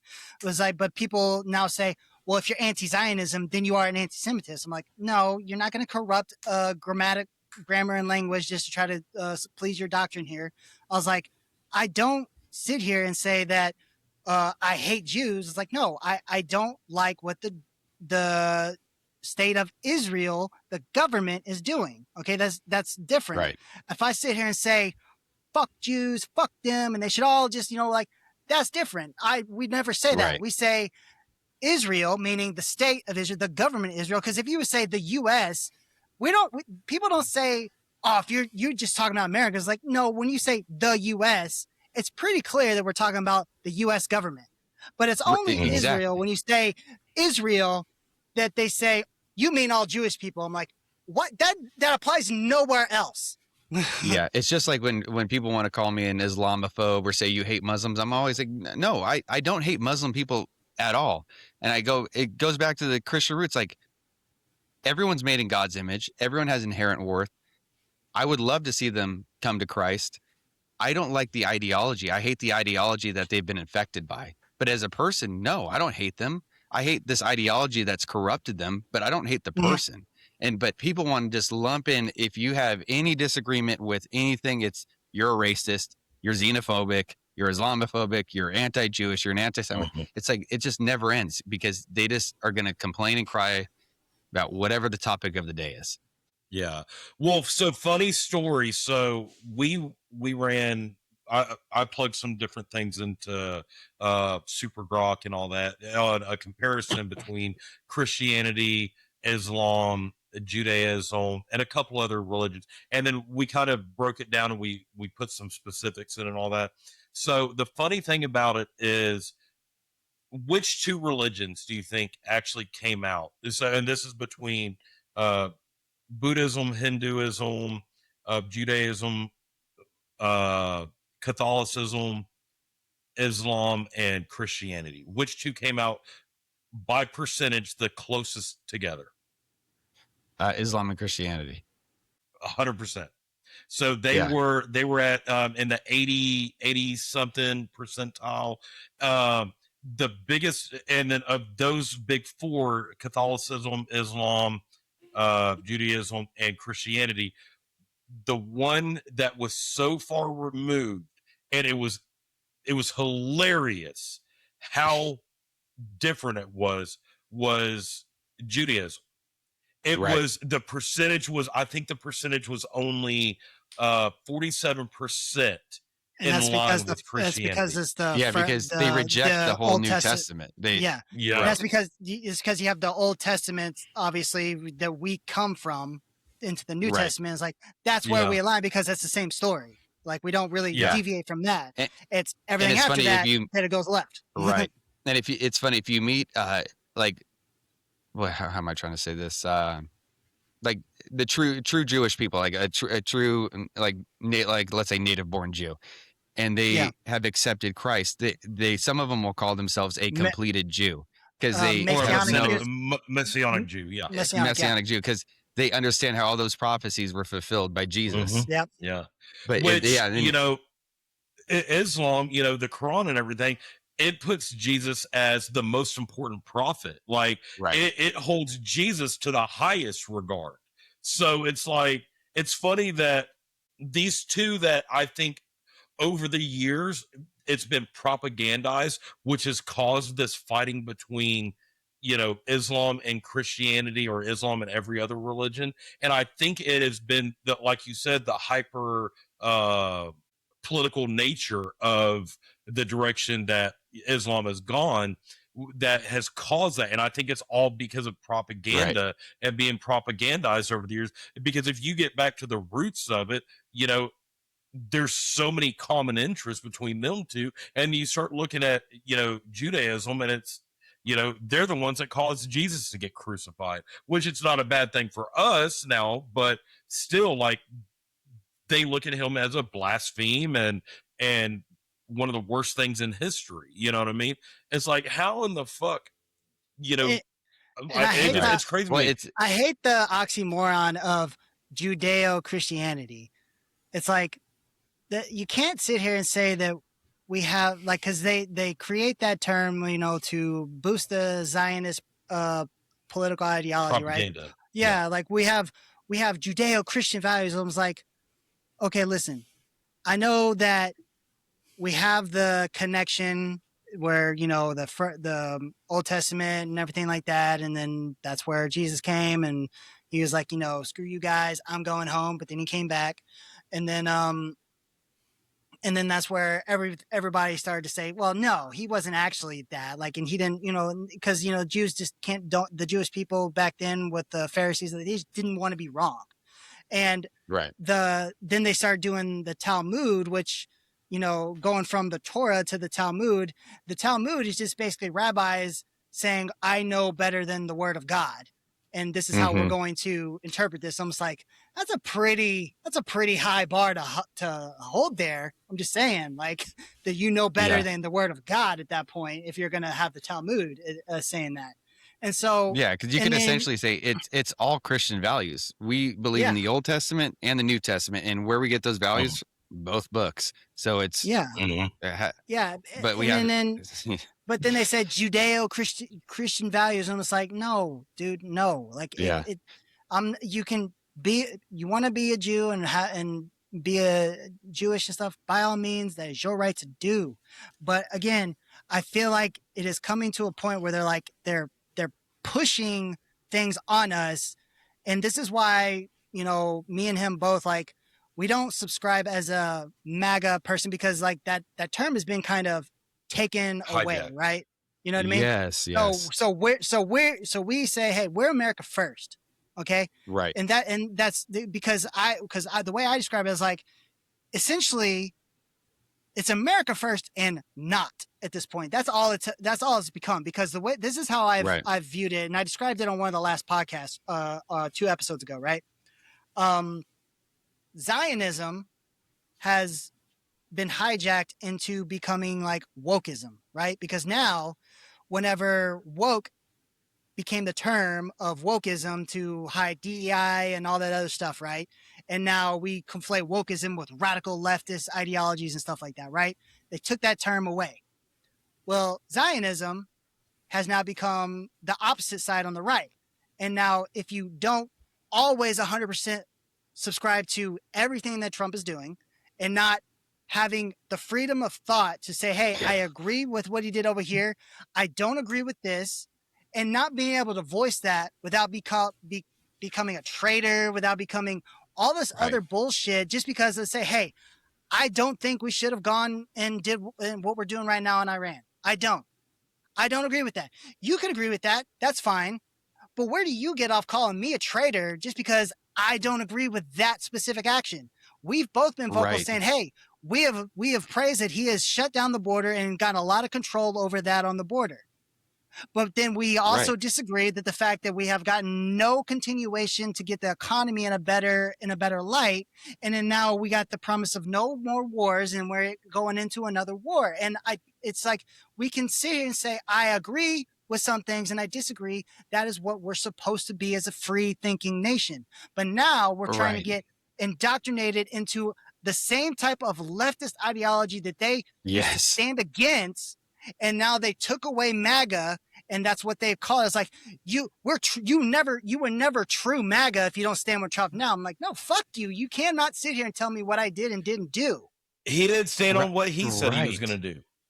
Yeah, that's what I've never understood. It's like, if you disagree with Trump on one thing, you're anti-Trump. It's like, no, I still support him. I could disagree with things he's done. Doesn't mean I'm anti-Trump. I'm like, we're turning into the left, especially at the beginning of his administration when he had, Bondi, who was a disgrace, start to say we need to go after speech. It's like, whoa, we just went down this rabbit hole. When she said that, I was like, oh, you just started a fucking war against you. Yeah. I'm like, what are we turning into? What happened to were you about to say bitch? Yeah. Were you about to say bitch? Man, yeah, she just enrages me. And like, when we went and got Maduro too, I disagreed with that. It's like, you know what? We need to stay. Every time we've overthrown a government, it hasn't turned out too good afterwards. And I go, hey, we're lucky that no one died on that. It's great. It was successful. But if we lost American lives to go get this guy, like, what is it really doing for us? Drugs. Most of the drugs ain't coming out of Venezuela. Most of them are coming from China and through the Mexican border. So, and then how the fuck how are we charging him with American crimes when he was on a sovereign land? Like, he's getting charged for owning machine guns, and he was on his sovereign fucking land. Could you imagine Russia saying, hey, Trump violated our laws, and we're going to come in and arrest him. That would not fly. You must have watched one of our earlier shows because I said the same fucking thing. Yeah, because what's funny is like, look, I give like, and me and him both say like, you give props to the Delta guys that went in there and kicked some ass and, you know, and did their job and got out, you know, because I also, so this is like one of those fun facts. I don't know if you know, Dustin, because we never talked about it, but like, I learned about this, you know, way after the fact, but aside from the primary mission of go in, get Maduro, get out, right? There was another side mission that took place within that 18 hours that, of course, nobody knew about, but in the way it was described, it was like if you play Call of Duty, you know, like accept mission, you know, like side mission, whatever, like that.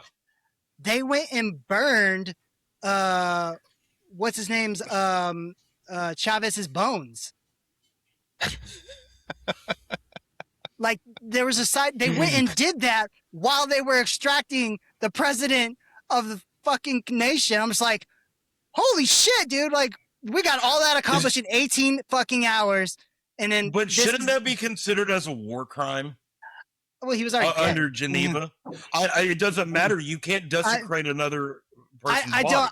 I don't know, but I just thought that was particularly funny when I heard it. I was like, wow, our Delta guys went in and accomplished all that in 18 hours.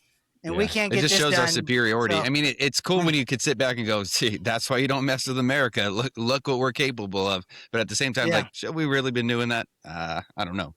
But talking about war crimes, did you see the Australian guy they arrested? The most decorated Australian soldier they've ever had? Arrested for speaking out against Israel? No, they arrested him for war crimes committed in 2009 and 2012. Really? The highest decorated. He received, I think it's called the Victoria Cross, like equivalent to our Medal of Honor. Mm-hmm. Highly decorated, served his country for years. And they're hanging out this guy out to dry now, saying he committed war crimes. Yeah, I saw something about that, but I haven't seen much on that. Yeah, it kind of spiked for a day, and then it's kind of gone silent. They're saying that he's going to sit in custody for a few months until he gets his trial or whatever. And it's shitty. Like so look, we can go and desecrate ex-leader's body, but if they came onto our fucking land and they burned Abraham Lincoln's fucking body. Yeah, right. Like all fucking hell, Trump would be pushing that button for that fucking nuke. Like, right. Yeah, okay, that's. so, I just don't. I don't like hands. I don't like the hypocrisy of it. It's like, stop trying to impose our stuff on other countries. If they want to run it the way they want to run it, so be it. As long as they're not threatening us, they're not an imminent threat to America. Yeah, I don't care. I don't care what you're doing. Which, let's go ahead and go there and get your take on this, which we'll need to wrap up here in a little bit. Imminent threat. Now, last year, before we did the Operation Midnight Hammer of the 12-day war, the DNI, Tulsi Gabbard, she did the annual threat assessment, and they determined that Iran was not, based on all intelligence, there was no credible evidence that they were developing nuclear weapons. Now, we all know they had nuclear facilities enriching uranium to a certain point. Everybody can sit there and say, why are they enriching that much of that? Like, at a certain point, I'm like, look, I don't know. I particularly don't care. All I know is that the threat assessment from all credible intelligence agencies at the time was that there was no evidence of nuclear weapons development, and that was briefed, right? And that is in the threat assessment that you can go pull right now from last year. Yep. And then it's on record that President Trump completely disregarded his own intelligence agencies and then made the assessment on his own that he thought that they were, regardless of what he was told by his own DNI. And that's why he did Midnight Hammer. And then we were told afterwards, all obliterated, the complete program was obliterated. And that was the original line in the sand, right? Iran will never have a nuclear weapon. And then the goalpost shifted to nuclear enrichment by who? Benjamin Netanyahu. Because if they didn't have because we already thought that we completely obliterated their nuclear program, but now we have to do a nuclear weapon. Now we have to move it to a different goalpost to continue more support from this. So then, right. And then with the New York Times article that dropped, and Benny Johnson actually did an episode on it, so I watched it, that when Bibi came to do a presentation with Mossad director virtual to Trump about the threat of Iran before we went in this time, after it was done, our intelligence agencies and journalists and everything, they told Trump that this is complete bullshit. That's per the article. Like, that this is complete bullshit. This is everything they said is wrong. You know, and they said it was a lie. Right. They said it was a lie. Yeah. And we know that the Mossad is a very, very crazy, capable intelligence agency. Manipulative, but they have a very intense and well-networked intelligence agency. Can never deny that.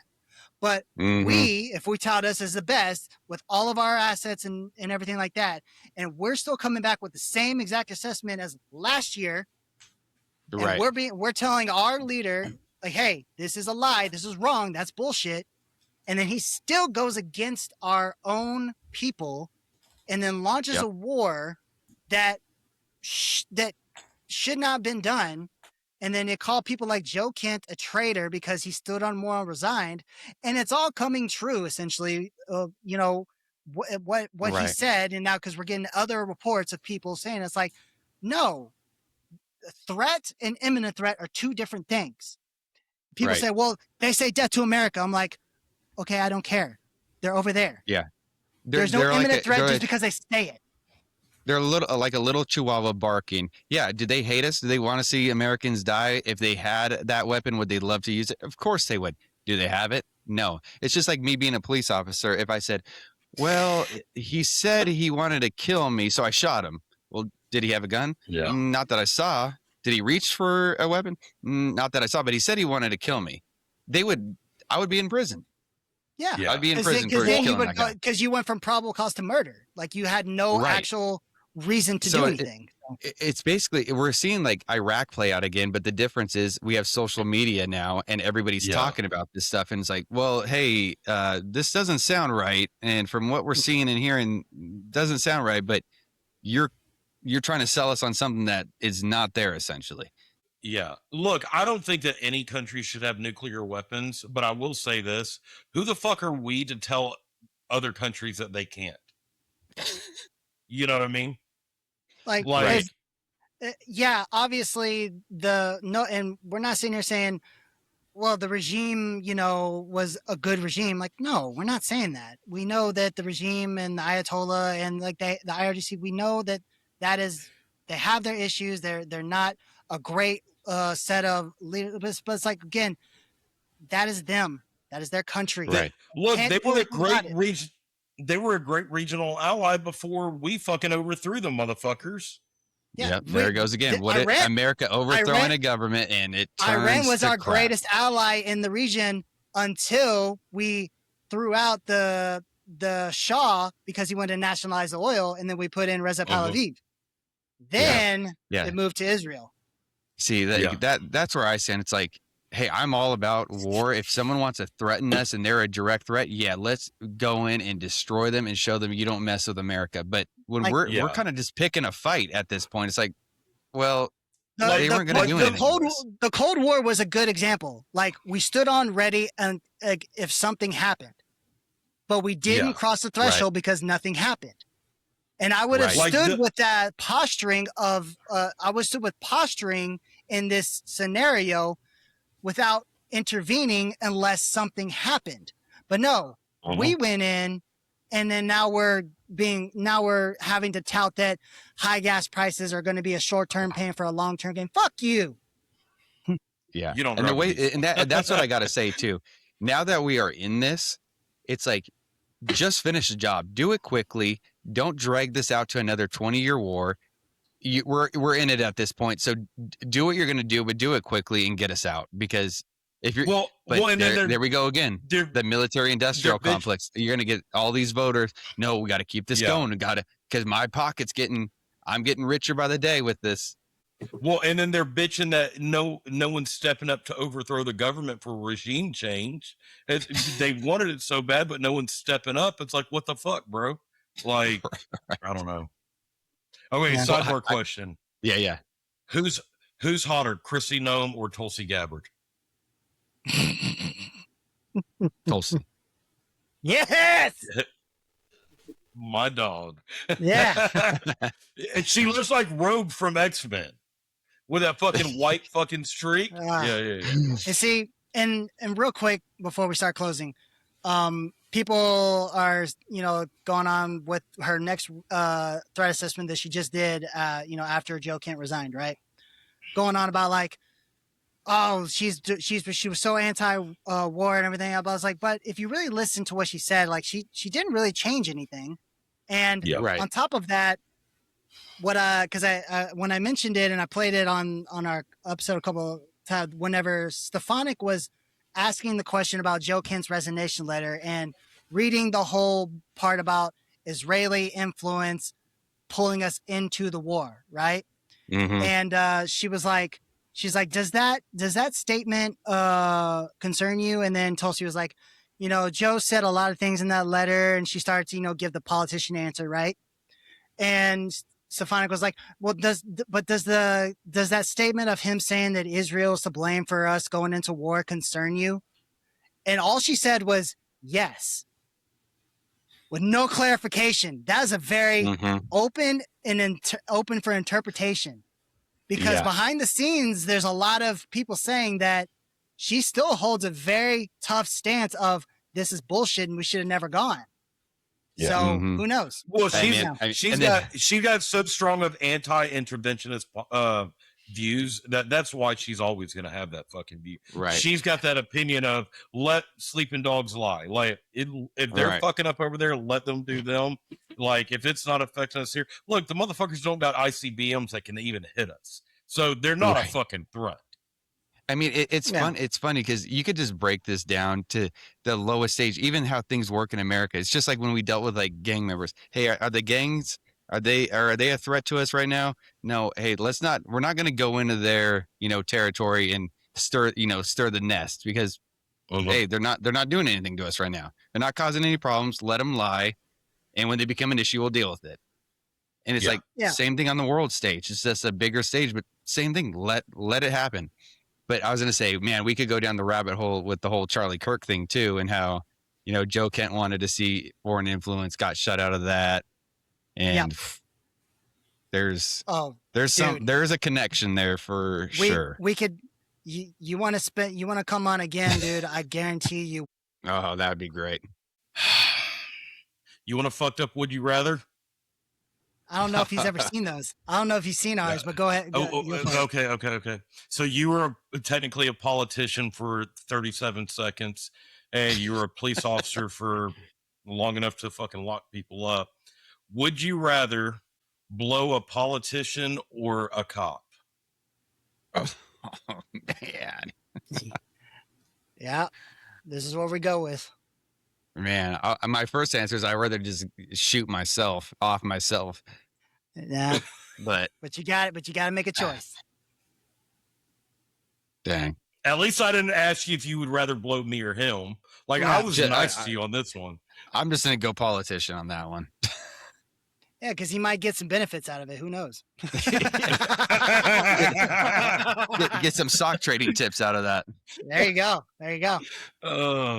Oh man, Alex, I really appreciate you coming on, man. This has been fun. I enjoyed it. Thank you. We'd absolutely love to have you on again, man. I think this is good, and we can talk about tons of things. Watch our Charlie Kirk episode, and then we can all come back and talk. Oh, that would be great. Yeah, I have some strong opinions on that one. Yeah, and like I said, we could definitely talk a lot about that. And but I appreciate you coming on, man. Guys. Go follow his X account, Alex Duncan. What is it specifically? Patriot Pouches too. Also hit up the Patriot Pouches. Get off this nasty shit that I put in my mouth. Yeah, I mean, why wouldn't you want this American can in your pocket instead of some foreign trash? Got an American flag on it, got a Bible verse on it. That's all you need. Here's what I will do. I will order some. I will try it, and I will give a realistic review.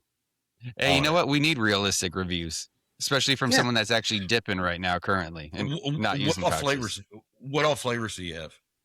Wintergreen, a spearmint, a cool mint, and then an orange creamsicle flavor. You got a variety. My favorite's the wintergreen and the spearmint. Yeah, I'm wintergreen. Okay. But you got a variety pack on your site, right? What? You got a variety pack on your site, right? Yeah, sample pack. So you get all 4 flavors. Okay, I'll probably order that. And you should do a whiskey and a fucking coffee flavor. Oh. Yeah. That's a good one. Oh yeah. It's a good idea. You want to get some rednecks? That'll get you there. Yeah. And name it the DP special. Yeah, right. There we go. Yes, a collab there. Hell yeah. Well, fuck yeah, guys. Like I said, hold on. What? Or a Napoleon and make the pouches that white, pink, brown. Call that the DP special. Goddamn. All right. All right, guys. Again, Alex, thank you for coming on. We would love to have you on again whenever you make time. But like, share, comment, subscribe, and go support Alex on his X page and patriotpouchusa.com. And always and forever, never forget, text forever, motherfuckers. Text forever. All right. Thank y'all. Appreciate it. God bless.